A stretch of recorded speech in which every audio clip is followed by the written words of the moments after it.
పరిష్కారం లేదు. ఆల్రెడీ నేను నిర్ణయానికి వచ్చారు డివోర్స్. సార్ డివోర్స్ ఒకవేళ ఆమె కూడా డివోర్స్ ఇస్తే మీ ఇద్దరు వివాహం చేసుకునే అవకాశం ఉందా? చెప్పలేదు, కాలం నిర్ణయిస్తాను. అడల్టరీ అని మీరు అంటున్నారు. మీ ఇద్దరు సన్నిహితంగా ఉన్న వీడియో షేర్ చేశారు. రాత్రి పగలు కూడా ఊరు పేరిట ఏకాంతంగా గడిపారు అంటున్నారు.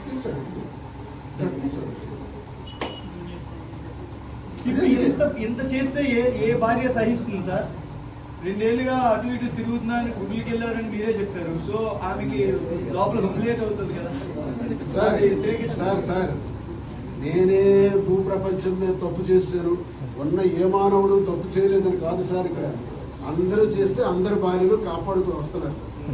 కాపాడుతూ రక్షించుకోరు కాబట్టి ఆ కుటుంబాల మహాతల్లులు, భారత స్త్రీమూర్తులు ప్రతి మగాడి జీవితాన్ని కూడా కాపాడుకుంటూ వస్తేనే ఆ మగాడి జీవితం వర్ధిల్లుతుంది సార్. మగాడి జీవితం కోటాను కోట్ల కుటుంబ వ్యవస్థల్లో బాగున్నాయంటే ఆ స్త్రీమూర్తి పాదాలకు నమస్కారం. మన భారత స్త్రీమూర్తి పాదాలకు నమస్కారం. భారత స్త్రీమూర్తి ఈ విధంగా ప్రశ్నించడం మొదలు పెడితే ఏ మగాడు బాగుపడలేడు, ఏ మగాడు బ్రతకడు, ఏ కుటుంబ వ్యవస్థ కూడా నిలబడదు. సామాన్యుడి నుంచి ఉన్నతమైన వ్యక్తుల వరకు ప్రతి కుటుంబంలో ఉంటాయి. కానీ దారుణంగా ఓడిపోయాను. ఎక్కడ కూడా ఈవెన్ టెక్కలమండలో కూడా మెజారిటీ ఓడిపోయాను. నాకే రాజకీయ గ్రౌండ్ లేదు. జగనన్న నా దేవుడు, నా సర్వస్వం నాకు ఇచ్చిన ఎమ్మెల్సీ తప్ప ఈ ఎమ్మెల్సీ ఏదో అపోజిషన్లో ఉన్నాను. దేనికి పడుతుంది? దాన్ని ప్రశ్నించడానికి పడుతుంది. ఎందుకో హౌస్ లో ప్రశ్నిస్తాను. ఇప్పుడు ప్రశ్నించలేదు దెబ్బలు కాదు, మళ్ళీ లోపల వేస్తారు, మళ్ళీ జైల్లో పెడతారు. ఏ రోజు 3 గంటలకు ఎత్తేస్తారు. నాకు తెలిసి ఇవన్నీ ఏం చేస్తారో నాకు తెలిసి 5 సంవత్సరాలు అవన్నీ భరించడానికి ఉండడానికి గుండె ధైర్యం ఉండాలి. దీన్ని బ్లాక్ మెయిల్ అన్నారు, గుండె ధైర్యం అంటారు. నాతో ఇప్పుడు ఒక మనిషి మాట్లాడాలంటే వాడికి ధైర్యం ఉండాలి. ఒక కార్యకర్త నా దగ్గరికి రావాలంటే ధైర్యం ఉండాలి. నేను దువ్వాడ శ్రీని మనిషిని చెప్పుకోవాలంటే ధైర్యం ఉండాలి. అలాంటిది బ్లాక్ మెయిల్ చేయడానికి ఏముంది నా దగ్గర? అయినా సరే ఆ రిలేషన్ పెట్టుకుని అయినా టెక్కల్లో కానీ ముఖ్యంగా ఇంట్లో కానీ ఉండడానికి వీలు లేదు, కావాలంటే పలాస వెళ్ళమని అంటున్నారు. ఈ దేశంలో, ఈ సువిశాల భారతదేశంలో, ఈ డెమోక్రటిక్ స్టేట్ లో నువ్వు ఇక్కడ ఉండకూడదు అనే అధికారం ఏ మానవుడికి లేదు. Right to stay anywhere in any place in India. చట్ట ప్రకారం ఆమెకి వివాహం చేసుకున్నారు. విడాకులు అవ్వకుండా ఇంకో మనిషితో ఉంటానని చెప్పడం కూడా సార్, ఇప్పుడు మోదీ భర్త నుంచి మీకు ఏమైనా ఫోన్ కాల్ చేసి మా భార్యాభర్తల మధ్యన మీరు మేము విడిపోవడానికి కారణం అవుతున్నారని మీరు ఏమైనా అడిగారా? ఆయన ఎప్పుడు నాతో మాట్లాడలేదు. ఒకసారి వస్తున్నాయి వాళ్ళు అక్కడే ఉండని ఎందుకు ఫోన్ వచ్చింది. తమ్ముంటే ఈవిడికున్న బలం ఏంటి?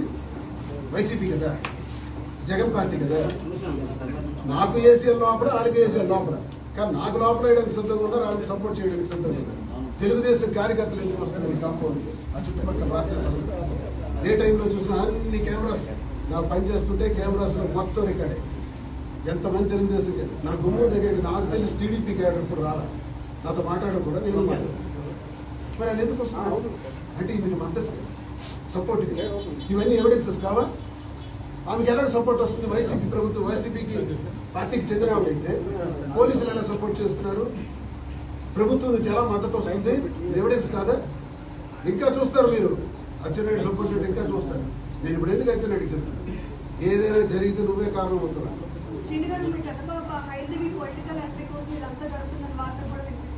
పొలిటికల్ ఎంట్రీ దైవదేవం మంచిదే జరిగితే ఈ తండ్రి సపోర్ట్ అడిగాను, తెచ్చి చెప్పాను. నేనే ప్రకటించాను. ఎవరికైనా లేదు నాకొద్దు పాపకి అంటే పాప పేరు ప్రకటించుకునేవాడిని. టికెట్ నాకు వద్దు కానీ ప్రకటించుకున్నోళ్ళి ఎవరైతే నాకే ఉంది, నా కూతురు అయితే నాకే ఉంది, భార్య అయితే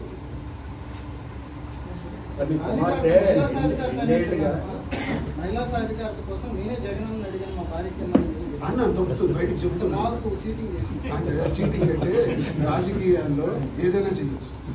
రాజకీయాల్లో ఆ పరిస్థితి సమయం కోసం అశ్వత్థామ అత కుంజరహ నరో కుంజరహ అన్నాడు. అంటే ఏనుగు చచ్చిపోతే మనిషి అశ్వత్థామ చనిపోయాడని ద్రోణుడు బాణం విడిచిపెట్టేయాలని అన్నాడు. రాజకీయంలో చెయ్యొచ్చు. ఆ సందర్భానికి ధర్మరాజు అబద్ధం ఆడవలసి వచ్చింది. ఆ సందర్భానికి నాలాంటి సామాన్యుడు కూడా రాజకీయం క్యాంపులకు వెళ్తున్నావు. నేను ఎక్కడికి వెళ్ళినా వెళ్తుంటాను. ఇది అబద్ధం కాదు, నిజమే.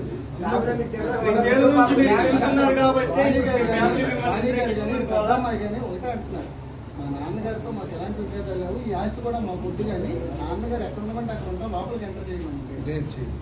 డోర్లు ఎరగొట్టారు కాబట్టి ముందు రోజు కారాలు పట్టుకొని గొడపలతో వచ్చారు కాబట్టి ఇల్లు కూడా వాళ్ళదే అంటున్నారు. ఎలా అవుతుంది? దుబాడ శ్రీనివాస్ స్వాధ్యత ఎలా అవుతుంది? ఏం చేసినా మన పాప పాప అంటే అర్థం ఏంటో చెప్పాను. ఎంతసేపు కూతురు అంటే ఎలా ఉంటారో చెప్పాను. మళ్ళీ అని చెప్పి అంతే ఒకసారి చెప్పాను. సార్, అధికార పార్టీ అండదండలతో మీ భార్య ఏదో చేస్తున్నారు Yes. ఆరోపణలైనా ఆధారాలు ఏమైనా ఉన్నాయి? ఒకటే అడుగుతా. నేను ఒక గౌరవ సభ్యుడు, కౌన్సిల్లో మెంబర్. నా చైర్మన్ మోషన్ రాజు గారి కంప్లైంట్, స్పీకర్ గారి కంప్లైంట్, అలాగే గవర్నర్ గారి కంప్లైంట్ ఉంటుంది. ఇది జరిగిన తర్వాత నేను పోలీస్ స్టేషన్లో కంప్లైంట్ ఇచ్చాను. ఇప్పుడు ఇంచుమించు 12-13 గంటలు అవుతుంది. ఎందుకు యాక్షన్ తీసుకోలేదు? లవ్ మ్యారేజ్కి కానీ అనడానికి ఇక్కడ లేదు సార్. మా అమ్మ వచ్చిందే, మా అమ్మ వాళ్ళమ్మ రాఘవరావు అమ్మ సొంత అక్క చెల్లి. దగ్గర ఏళ్ళమ్మ రాఘవరావు అమ్మ సొంత అక్క చెల్లి. ఇది నీకు లవ్ మ్యారేజ్ దగ్గర సంబంధం కాబట్టి మా ఇంట్లో ఉన్న ముసలమ్మ చేసేసి లవ్ లేవు దగ్గర నుండి చేసేసి లవ్ పెళ్లి ముందు లేదు, తర్వాత లేదా? పెళ్లి నిన్న మీడియాలో విన్నారా మీరు? మా నాన్న అడిగి చేసుకోవద్దన్నాడు రాఘవరావు, అడిగి చేసుకోవద్దన్నాడు. పెళ్లి అయిన తర్వాత పాప పుట్టిన తర్వాత కూడా వచ్చేయమన్నాడు.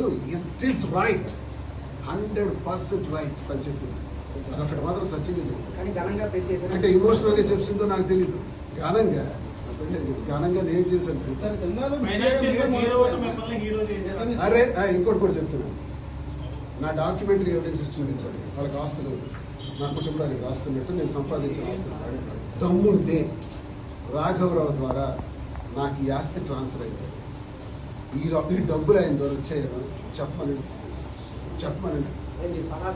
మినిస్టర్ ఆఫీస్లో నేను మిడిల్ క్లాస్ ఫ్యామిలీ అండి. నేను కోటీశ్వరుడు చెప్పండి. మా నాన్న సెక్షన్ ఇంజనీర్ ఇన్ రైల్వేస్, అంటే HTX అని అంటారు, హెడ్ ట్రైన్ ఎగ్జామినర్ అంటారు. దానికన్నా సుపీరియర్ పోస్ట్. మా నాన్న నిజాయితీ పరుడు, మంచోడు, చదివించాడు, ఉన్నత స్థాయికి మాకు తీసుకొచ్చాడు, మంచి విద్యాబుద్ధులు చెప్పాడు, జీవితంలో లంచం తీసుకోకుండా అని మాకు చెప్పాడు. అందుకే ఈ రోజు వరకు నేను లంచం తీసుకోవాలి. అలా నేర్పిన మా తండ్రి మంచితన కుటుంబం. నేనేంటి కోటీశ్వరుడు అనట్లే.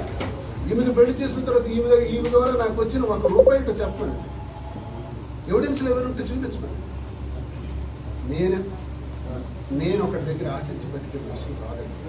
అలా అయితే ఈ పాటికి నేను ఎంతో సంపాదించాను. సార్, మాధురి అనే మహిళ వచ్చిన తర్వాతే మా కుటుంబం మధ్య అయితే మీ భార్య వాణి గారు అంటున్నారు, మీ కుమార్తె కూడా అదే రకం. మా నాన్నగారు చాలా బాగా మమ్మల్ని చూస్తున్నారు. ఈవిడ వచ్చిన తర్వాత అంతకుముందు మా నాన్నకి మాకు ఇటువంటి విభేదాలు చాలా చక్కగా మంచి బాండింగ్ అనేది మీ కుమార్తె చెప్తున్నారు, మీ భార్య వాణి గారు. అందుకే